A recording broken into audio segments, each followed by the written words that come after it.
ఎందుకంటే సాత్వికమైన నాలుక జీవవృక్షము. నాలుకను నగదుగా వాడుకోగలిగితే పాడు కాదు బ్రతుకు, ఓడిపోదు నిజము. అలుపు చేయగలగాలి అదరి పడగిస్తే ముదురుతుంది ముప్పు, మురుగుతుంది పడవ.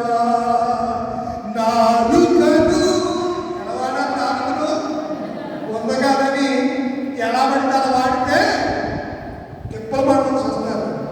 కాలు జారిన తీసుకోవచ్చు కానీ ఊరు జరిగితే నాలుక అగ్ని అన్నాడు. ఎవరు?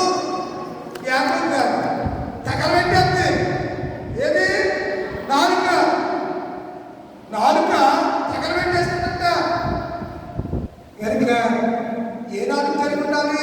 సాత్వికమైన నాలుక. సాత్వికం ఏం చేస్తుంది? గొప్ప చేస్తుంది. మోషే అలాంటి వాడు సాత్వికుడు. యేసు ప్రభు వారు కూడా సాత్వికుడే. దావీదు కూడా సాత్వికుడే. గుహలో రాసిన కీర్తన 42వ కీర్తన, 142వ కీర్తన ఎక్కడ రాశారు? చూసినట్లు ఏ గుహని చెప్పాలి మీరు. దావీదు గుహలో ఒంటరి వాడే ప్రాణాపాయ స్థితిలో ఉన్నప్పుడు దావీదు చేసినటువంటి ప్రార్థన 7వ వచనంలో, ఆ 7వ వచనం చూడండి. ఏం చేస్తాడంట? నేను నీ నామమునకు కృతజ్ఞతాస్తుతులు చెల్లించినట్లు ఏం తప్పించాలి? నా ప్రాణమును తప్పించు. అప్పుడు నీవు నాకు మహోపకారం చేసినట్టు చూచి నీతిమంతులు నన్ను బట్టి అదే దానిగా ప్రాణాపాయం వచ్చిన ఎంత సాత్వికం. సౌలు దొరికితే కూడా చెప్పలేదండి. శంక నివారణకై అంటే కాలకృత్యాలు తెచ్చుకోవడానికి, దమ్ములు ఆడటానికి ఎక్కడికి వెళ్ళాడు? చెప్పరేటలా గుహలోకి వెళ్ళాడు. ఒకప్పుడు ఇది ప్రార్థన గుహ. అది ఆ గుహలో కూడా ఎవరున్నారు? దావీదు ఉన్నాడు. దావీదు నా రోడ్డు ఏమి చూసుకోకుండా వెళ్ళిపోయాడు. ఎవరు? సౌలు గారు. వెళ్ళిపోతే పక్కనే ఆ అక్క కొడుకులు ఉన్నారు. యోవాబు, అభిషై, అసాహేలు ఉన్నాడు. అప్పటికి మాయా ఇంతకన్నా మాయ కదా. మరి అక్క కొడుకులు ఏమంటారు? అల్లుడి కదా. మాయో దానిద్దయా నువ్వేమో ఆలోచించుకో, దొరికాడు వేసే అంటున్నాడు. ఎవరు? మనిషి ఎవరు? అభిషై, అసాహేలు, యోవాబు. ముగ్గురు కూడా సెరూయా కుమారుడు. దావీదు యొక్క అక్క కొడుకులు. ఏసేమయ్యా దావీదు నువ్వేమో ఆలోచన, మనకు దొరికే అక్కడ ఒక్కడే ఉన్నాడు. మీరు ఏం చేస్తాడు? నువ్వు ఆడితే నువ్వు వేయకపోతే నేను వేసేస్తా చెప్పి అంటున్నాడు. గురు బాబు ఎంత సాత్విక పండు దావీదు. అని తీయవద్దు అని చెప్పి వాడు వస్త్రం చెక్కు కత్తితో పోసినట్టు కూడా తెలియలేదు.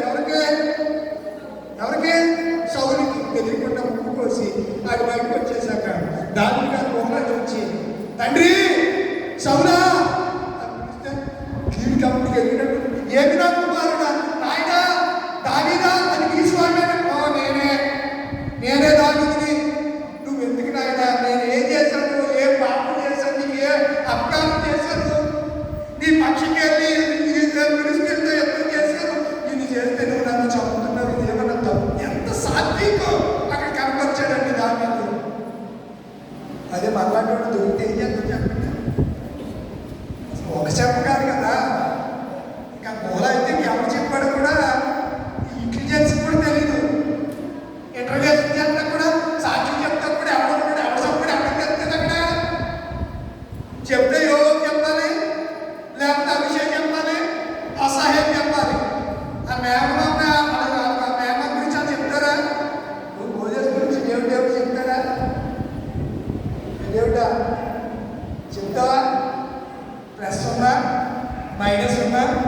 పాజిటివ్ ఉన్నా నెగిటివ్ ఉన్నా పాజిటివ్ థింగ్సే చెప్తారు తప్ప అది నెగిటివ్గా చెప్పరు. చెప్తానికి అయిపోతుంది మరి. ఆ అమ్మ ఊరుకుంటుందా? ఎరా ఈ మానమామను పట్టుకుని నువ్వేం తెలుసురా, నువ్వు చేయడం లేవు, నీకు ఏం తెలుసని నువ్వు అలా మాట్లాడవు అని చెప్పి వాళ్ళ అమ్మమ్మ ఫుల్గా కౌంటుంది. కొబ్బరానికి ఇంటారు. ఎక్కడికి వెళ్ళిపోతాడు? కొబ్బరాడు వెళ్ళిపోతాడు. ఇప్పుడు ఎక్కడ ఉన్నాడు? గోలపూడిలో ఉంటున్నాడు. వాళ్ళ అమ్మమ్మ ఇక్కడ మేడం దగ్గర. ఇలాంటి చెప్పాడు అనుకోండి, ఏం చెప్తారు? ఇంటికి వెళ్ళిపో, అసలు ఇప్పుడు అలా కూర్చోడమే తప్పుతాడు, అసలు ఎందుకు కూర్చోమనుకుంటున్నా అని చెప్పి ఆ ఎక్కడికి ఏం చేస్తారు? బాబు తెలియజేశాడు. బాబు మాయో మాయా ఈ పట్టు క్షమించేవా అన్నాడు అనుకోండి. ఏమంటాడు? ఇంకేంటా నా పదవంతా బజార్ బాల్ చేసే కేక్ క్షమించే ఏం చేస్తే చూడండి అమ్మ చేసేసాడు లేకపోయింది చేసాడు నేను.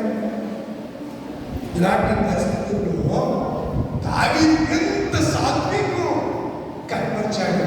యేసు వల్లే సాత్వికం ఎక్కడ కనపరిచాడు? గెచ్చబడే వాళ్ళందరూ బందిపోటు మీద వచ్చినట్టు వచ్చేసారు. అదే సాత్వికం పొద్దుపరు చూపించలేకపోయాడు. కొంతమంది పెద్దమాట బాగా అంటారు. ఏమంటారంటే నేను ఏడిగాడు అంటారు. ఏడి అంటే భార్య మాట వినొద్దని కాదు, ఏడి అంటే ఆడిపోయాడు. ఏడి అంటే మళ్ళీ మీకు తెలియదు, మళ్ళీ దాని గురించి ఓ పొడపు ఎక్కుంటారు కదా, అందుకే చెప్పారు. ఏడి అంటే ఆడిపోయాడు. కొంతమంది అంటారు ఈడ ఆడిపోయాడు ఏం చదువు పెళ్ళం చెప్తే అదే వీడికి సొంతంగా వీడు చెప్తాడు. కొంతమంది ఆడవాళ్ళు కూడా అలాగే ఉంటారు. 10 మంది ఆయన మాట్లాడుతూ ఉంటారు.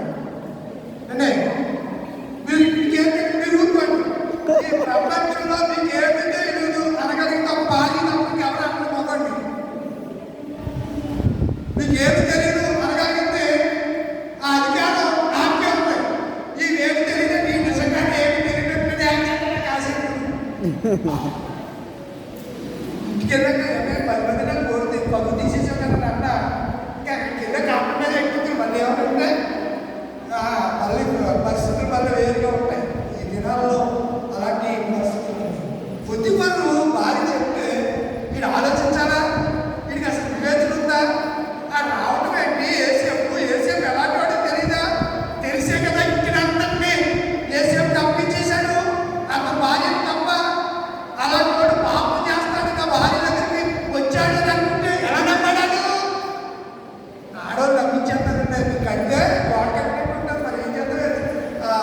జోసెఫ్ రాజా ఇలా మాట్లాడితే ఎలా ఉంటుంది? గోడ ఏ గోడ? కాంక్రీట్ గోడ కట్టినట్టుంటారు. మేము మాట్లాడితే దళ కట్టినట్టు కూడా ఉండదు. అన్ని పెంచాలి, పక్క నుంచి చూస్తే పక్కన కట్టాలి ఉంటాయి. ఏం చేయాలి మరి? మీకు ఇచ్చేయండి దేవుడు పాపం. ఆ పొత్తిపరు ఆ భార్య చెప్పేటప్పటికి బుస్సు అనేసిపోయాడు. సాత్వికుడే వివేచన సాత్వికుడు వాళ్ళు దేవతలు కలుగుతున్నారు, ఆలోచిస్తారు.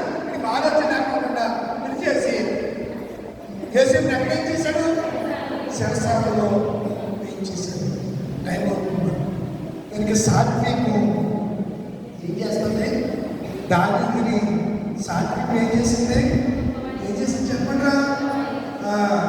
అందుచేత మనం యాకోబు రాసిన పత్రిక 1వ అధ్యాయం 21వ వచనం చూసి ముగించేసుకుందాం.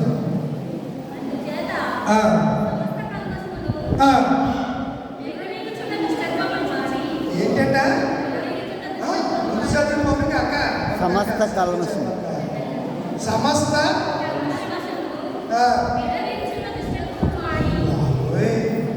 వెర్రమీగుచున్న అంటే ఏం లేదు. సాత్వికుడు విరమిస్తాడా? ఎక్కడు కదా. వెర్రమీగుచున్న దుష్టత్వమును మాని అమ్మా లోపల నాటబడి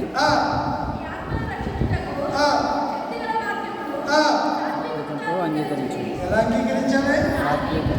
వాక్యం సాత్వికుడు ఒప్పుకుంటుందా? Patience, hope. హోప్ అంటే ఆశ ఉంటుందా? వాక్యం చూడాలని ఆశ. సహనం కలిగి ఉండాలండి. ఇవన్నీ సాత్వికంలో ఉన్నటువంటి లక్షణాలు.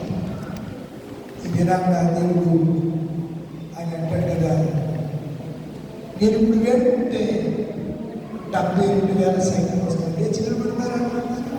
అలాంటి పరిస్థితి తెలుసుకున్నారు ప్రభువారు సాత్విక